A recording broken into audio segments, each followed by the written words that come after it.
You may be aware that the independent power producers have been threatening to shut down all their plants following the inability of the off-taker, which is mainly ECG, to settle its debt obligation from power that has been produced. Indeed, the Mines and Energy Committee met the independent power producers over the weekend. The situation is indeed dire. We are on the brink, and if nothing is done, the independent power producers will shut all their plants, bearing in mind that these IPPs constitute about 70%, to be specific, 67% of thermal power produced in Ghana. When it comes to total power generated in Ghana, the IPPs alone constitute about half of the total power produced in Ghana. So a shutdown of their plants would mean that this country would experience massive load shedding, massive blackouts, massive doomsday that has not been experienced before. But when 50% of the total power produced is taken out, your guess is as good as mine. I have spoken to former President Mahama, and he has indicated that on his behalf, I should make a passionate and humbling appeal to these independent power producers, that for the sake of this country, he's making a passionate appeal to them to reconsider their decision towards shutting their plants on the 1st of July.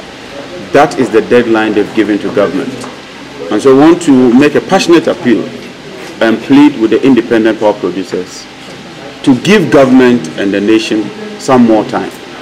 But even as we are pleading with them, we wish to call on government to demonstrate leadership, to show commitment. And I think that the approach being adopted by the finance minister will not resolve the issue.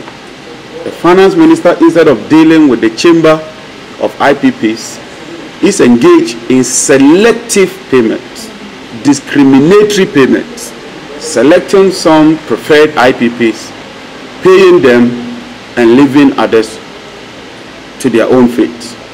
We want to call on the finance ministry and government, and particularly the president, to intervene urgently in this matter and ensure that we find an amicable solution.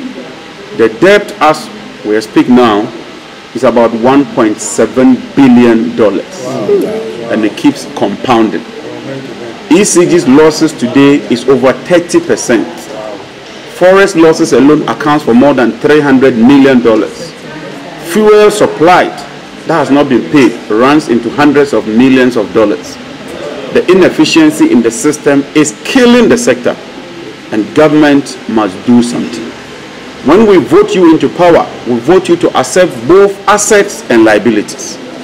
Government must be proactive, government must engage the IPPs, and government must make some commitment to the IPPs. The IPPs are demanding a minimum payment of 30% of this outstanding bill.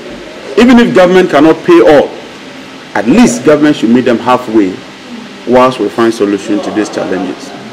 And so once again, on behalf of His Excellency President Mahama, I wish to make a passionate call and make a humble appeal to the IPPs not to shut their plants on the 1st of July. A shutdown will mean that this country would move back into crisis, and we can no longer function as a country.